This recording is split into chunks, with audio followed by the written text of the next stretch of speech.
Eder. Mech. Pallister. Nel tardo pomeriggio di oggi, 27 febbraio, sono stati effettuati ritrovamenti significativi nelle fitte foreste di Gravere, situate in Val Susa. Tra i pendii scoscesi e il silenzio dei boschi, i ricercatori hanno scoperto capelli, frammenti di indumenti e altri piccoli ma importanti resti ossei, mentre continuano a cercare Mara Favro. La donna scomparsa misteriosamente tra Chiomonte e Susa durante la notte dell'8 marzo dello scorso anno. Le indagini, condotte con la massima scrupolosità dalla Procura di Torino, vedono impegnati i carabinieri del nucleo investigativo del Comando Provinciale, che operano in stretta collaborazione con le unità specializzate dei Vigili del Fuoco. Già venerdì scorso, erano stati recuperati altri resti ossei che potrebbero essere collegati al caso. A dirigere l'indagine è il procuratore aggiunto Cesare Parodi, che ha rapidamente preso provvedimenti per l'esame genetico dei ritrovamenti. Un passo essenziale per determinare se i reperti appartengano effettivamente a Mara Favro. Questa analisi genetica sarà cruciale per fornire risposte definitive. Fabrizio, il fratello di Mara, seguito e tutelato dall'avvocato Roberto Saraniti, non ha riconosciuto le stoffe recuperate come i vestiti appartenenti alla sorella. Tuttavia, l'identificazione visiva dei tessuti, dati il deterioramento e la condizione dei materiali, era considerata poco probabile. Per questo motivo, l'attenzione è ora rivolta verso i test sugli ossa e soprattutto sui capelli, che potrebbero finalmente portare chiarezza. Le ricerche non si fermano qui. Domani, 28 febbraio, continueranno con ulteriore intensità. È previsto anche il coinvolgimento del criminologo Fabrizio Pace, rappresentante dell'Associazione Penelope e consulente legale della famiglia Favro. Utilizzando cani altamente addestrati per rilevare tracce umane, il team intende esplorare ancora più a fondo l'area boschiva, nella speranza di trovare ulteriori indizi che possano fare luce su questo caso ancora avvolto nel mistero. Le indagini sulla misteriosa scomparsa di Mara Favro, la cameriera 51enne di cui si sono perse le tracce l'8 marzo 2024 in Val Susa, sembrano aver raggiunto una svolta decisiva. Dopo il ritrovamento di alcuni resti umani la scorsa settimana, le forze dell'ordine hanno intensificato le operazioni di perlustrazione nell'area boschiva di Gravere, portando a nuove scoperte che potrebbero fornire risposte definitive sul destino della donna. Nella giornata del 27 e del 28 febbraio, su autorizzazione della Procura di Torino, i carabinieri del nucleo investigativo, con il supporto delle unità specializzate del Corpo Nazionale dei Vigili del Fuoco, hanno setacciato nuovamente la zona dove già in precedenza erano stati rinvenuti resti umani e alcuni oggetti riconducibili a Mara Favro. Le ricerche approfondite hanno portato alla scoperta di altre ossa, oltre a frammenti di indumenti, che si trovavano non lontano dal punto del primo ritrovamento. A confermare l'importanza della scoperta è stato un comunicato ufficiale diffuso dai carabinieri. Durante l'esecuzione di ulteriori, approfondite ricerche, sono stati rinvenuti, oltre a parti di indumenti, altri resti ossei nell'area limitrofa al punto di ritrovamento di quelli recuperati lo scorso venerdì. L'autorità giudiziaria inquirente ha già disposto l'esame genetico funzionale alla verifica della loro eventuale riconducibilità alla Favro. Questi nuovi elementi rafforzano il sospetto che i resti ritrovati appartengano proprio alla donna scomparsa. Ipotesi che potrà essere confermata o smentita solo dagli esami del DNA disposti dalla Procura. Il nuovo rinvenimento segue di pochi giorni la scoperta di alcuni oggetti personali che potrebbero appartenere alla donna. La scorsa settimana, infatti, proprio nella stessa area erano stati trovati un paio di occhiali da sole e resti umani. La macabra scoperta era poi stata seguita dal ritrovamento di un reggiseno, fortemente deteriorato dagli agenti atmosferici, individuato da una troupe della TGR Piemonte e del programma di Rai 3 Chi l'ha visto? Durante un sopralluogo nella zona, gli investigatori ritengono che questa particolare area boscosa possa essere stata il luogo in cui il corpo della donna è stato abbandonato. Ipotesi supportata anche dagli ultimi segnali registrati dal cellulare di Mara Favro prima di spegnersi definitivamente. Per la scomparsa della 51enne, la Procura di Torino ha iscritto nel registro degli indagati 2 persone con l'accusa di omicidio volontario. Vincenzo Milione, titolare della pizzeria di Chiomonte dove Mara Favaro aveva iniziato a lavorare appena una settimana prima della sua sparizione, e Cosimo Esposito, ex pizzaiolo dello stesso locale. Milione ha sempre respinto ogni accusa, dichiarando di aver visto la donna per l'ultima volta la notte della scomparsa, quando lei sarebbe tornata nel locale per recuperare le chiavi di casa che aveva dimenticato. Secondo il suo racconto, Mara si sarebbe allontanata da sola intorno alle 3 del mattino, con l'intenzione di cercare un passaggio per tornare nel suo appartamento a Susa, distante circa 7 km dalla pizzeria. Esposito, dal canto suo, ha negato di aver dato un passaggio alla donna quella sera, precisando di non essere in possesso della patente di guida. Gli ultimi movimenti e i messaggi sospetti. Un elemento che ha insospettito gli inquirenti è il contenuto dei messaggi inviati dal telefono di Mara Favaro la notte della sua scomparsa. Diversi conoscenti hanno ricevuto messaggi dal suo numero, ma i parenti ritengono che potrebbero non essere stati scritti da lei. Questo dettaglio ha aggiunto un ulteriore livello di mistero alla vicenda e potrebbe indicare un tentativo di depistaggio. Le indagini si sono quindi concentrate proprio nell'area boscosa di Gravere, situata lungo il tragitto tra la pizzeria e l'abitazione della donna. È in questa zona che il cellulare di Mara ha inviato gli ultimi segnali, prima di spegnersi per sempre. L'analisi dei resti ritrovati sarà fondamentale per chiarire se appartengano effettivamente a Mara Favaro e per ricostruire con maggiore precisione gli eventi che hanno portato alla sua scomparsa. Se gli esami del DNA confermassero l'identità della vittima, l'indagine potrebbe entrare in una fase cruciale, portando gli investigatori più vicini a comprendere cosa sia accaduto realmente nella notte dell'8 marzo 2024.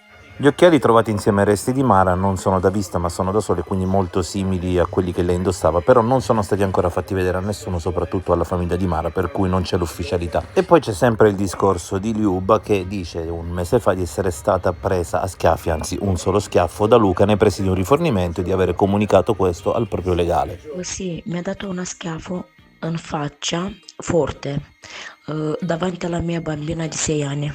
Nella città di Bologna si è aperto oggi un capitolo cruciale e complesso nella vicenda giudiziaria che riguarda l'omicidio di Saman Abbas, una giovane di origine pakistana, appena 18enne, il cui tragico destino si è compiuto nelle campagne di Novellara, in provincia di Reggio Emilia, nella notte tra il 30 aprile e il 1 maggio del 2021. Il processo d'appello, avviato per riesaminare una vicenda che ha destato profonda commozione e indignazione pubblica, si concentra sulle condanne e assoluzioni pronunciate in primo grado. In quella fase processuale, i genitori della giovane, accusati di aver pianificato e attuato il brutale delitto, hanno ricevuto la condanna più severa, l'ergastolo. Al contempo, il famigerato zio Denish Hasnain è stato condannato a 14 anni di reclusione, mentre i cugini della vittima, Ikram Ijaz e Nomanulak, sono stati assolti dalle accuse mosse nei loro confronti. All'inizio di questa nuova serie di udienze, una nota di grande importanza ha immediatamente affiorato. La Corte d'Assise, sotto la guida del giudice Domenico Stigliano, ha risposto alle richieste della Procura Generale con la decisione di riascoltare Ali Haider, il fratello di Saman. La sua testimonianza, programmata per la prossima udienza del 6 marzo, assume un peso rilevante, considerando che il giovane, durante il primo grado, aveva mosso gravi accuse verso i familiari imputati. Tuttavia, le sue dichiarazioni erano state ritenute poco affidabili, un punto cruciale che potrebbe incidere sull'esito del processo d'appello. L'avvocata di parte civile, Barbara Iannuccelli, che assiste il fidanzato della vittima, Saqib Ayub, ha sottolineato il valore della testimonianza di Ali Haider, descrivendolo come l'unico testimone oculare senza motivazioni apparenti per ingannare o accusare i suoi stessi familiari, a dimostrare l'importanza data dalla Corte alla ricostruzione degli eventi. È stata anche la decisione di proiettare in aula una videoricostruzione elaborata dai carabinieri del nucleo investigativo, Questo filmato organizza in sequenza le immagini riprese dalle telecamere dell'azienda Bartoli e da quelle di un'abitazione vicina, catturate tra il 29 aprile e il 1 maggio 2021. E potrebbe offrire un quadro più chiaro della dinamica dell'accaduto. L'udienza di oggi ha visto tutti e 5 gli imputati seduti vicini in aula, sulla scia del rigido divieto imposto dalla Corte contro la presenza delle telecamere. Il padre di Saman, Shabbar Abbas, ha espresso la volontà di rilasciare dichiarazioni spontanee attraverso il suo avvocato, mentre l'avvocato della madre, Nazia Shahin, ha fatto sapere che la sua assistita non ha ancora deciso se prendere la parola. Nazia Shahin, coperta quasi ininterrottamente dal velo, ha manifestato un atteggiamento di forte chiusura durante il suo arrivo in tribunale. Vestita con abiti tradizionali e una mascherina chirurgica sul viso, mantenendo lo sguardo fisso a terra, non ha mostrato alcuna reazione neppure quando è entrato in aula il marito, con il quale non avevo più avuto contatti dal 2021. Dopo essere fuggito in Pakistan e successivamente estradato in Italia nell'agosto dello scorso anno, questo processo segna la sua prima apparizione davanti ai giudici, aggiungendo un ulteriore livello di complessità emotiva al caso già profondamente doloroso.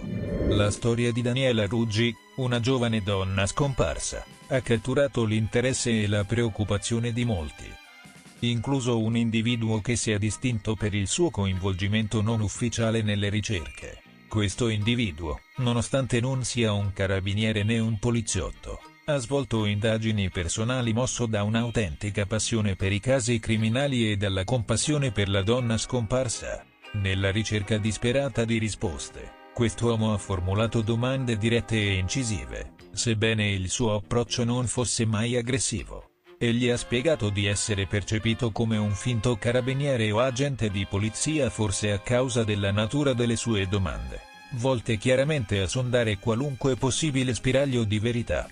Io riesco a capire chi mi mente e chi mi sta dicendo la verità, ha dichiarato, mostrando fiducia nelle proprie capacità di discernimento. Non è stato incaricato da nessuno, ma il suo interesse per i casi irrisolti lo ha spinto a effettuare indagini indipendenti su svariati episodi, incluso quello di Alice Neri, su cui aveva anche aperto un canale YouTube per discutere delle sue scoperte e teorie. La sua vicinanza geografica a Montefiorino, dove vive, ha facilitato frequenti passaggi nella zona della scomparsa di Daniela Ruggi, aumentandone il coinvolgimento personale. Durante una ricerca, ha scoperto oggetti che ha ritenuto essere significativi. Fra essi c'erano denaro, vestiti, biglietti, numeri di telefono ed email, rivendicando di averli trovati in una borsetta nera contenente chiavi e altri personali effetti che ha riconosciuto come appartenenti a Daniela Ruggi. Tra questi, un cappellino bianco, simile a quello visto nelle immagini della donna e altri berrettini provenienti dalla casa della carità dove Daniela aveva alloggiato. Ha trovato anche un biglietto dedicato a Daniela e firmato da un individuo di nome Nicola, insieme a indirizzi email con password riconducibili alla persona scomparsa e una fotocopia di un turno di lavoro. L'uomo ha affermato di aver rinvenuto questi oggetti in una stalla, considerandola il posto emblematico dal quale sono emersi questi reperti.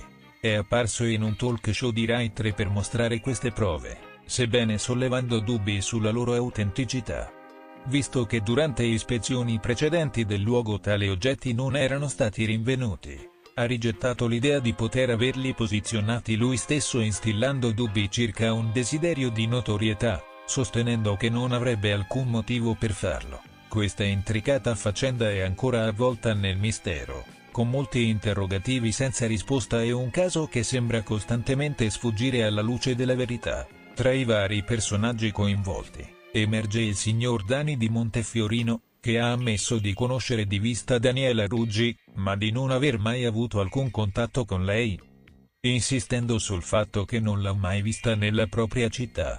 Le dichiarazioni contribuiscono a tessere una tela ancora più complessa, aggiungendo ulteriore oscurità a una vicenda già così intricata e sconcertante. O c'è tanto odio da parte di chi l'ha aggredita, oppure può anche essere che aveva qualche segreto che non doveva uscire da quella casa.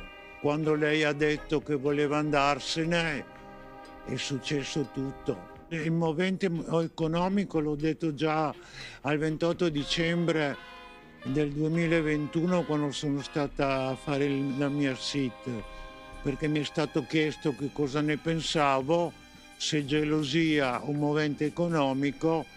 Poi, visto che erano già state mandate in onda diverse testimonianze, interviste di Sebastiano, e io ho pensato al movente economico, anche perché lui qua 3 giorni dopo la scomparsa di Liliana mi ha detto di aver trovato uno scontrino bancomat con 50.000 euro, che ha anche detto non pensavo che ne avesse tanti di soldini, e poi davanti ai miei ha detto che a dicembre aveva dato 27.000 euro al figlio e se sapeva che andava fallito non gli avrebbe dato niente.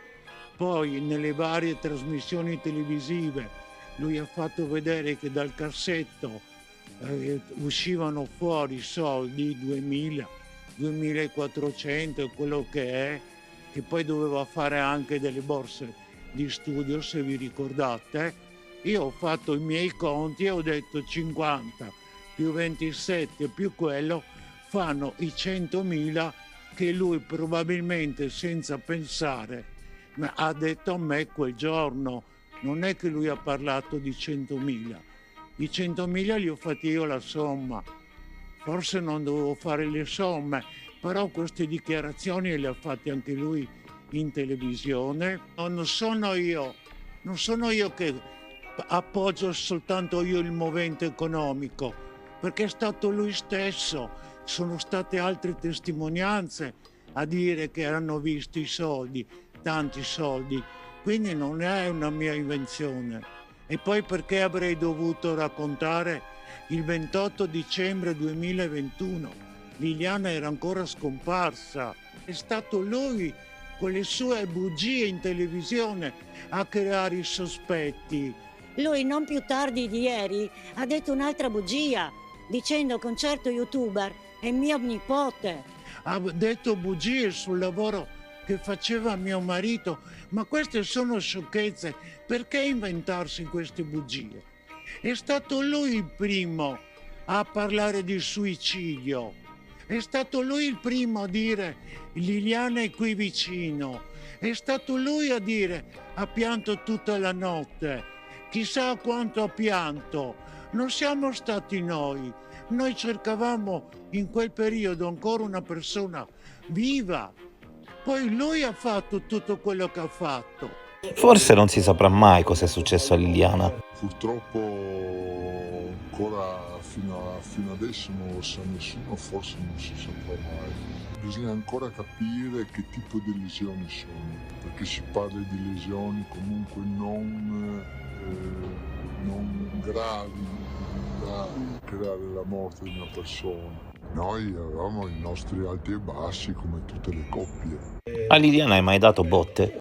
Perché mi fai queste domande? Dai, ti prego, assolutamente no. Noi avevamo la nostra vita, eravamo felici, non ci mancava niente. Non posso pensare che lei abbia pensato di togliersi la vita. Diciamo che certe cose bisognerà che Claudio ce le dica. Liliana poco prima di